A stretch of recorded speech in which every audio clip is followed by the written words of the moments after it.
lại đạp đâu nghe như cái brao bông pí bông bún luôn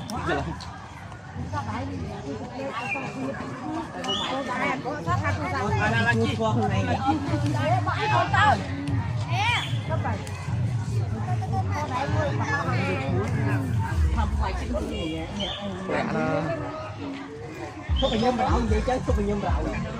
túi ngô cho nóng cái túi tận túi bát túi ngô cho không nhận mà lên nó sạch lẹ nó thượng bố ôn là cái này mua ra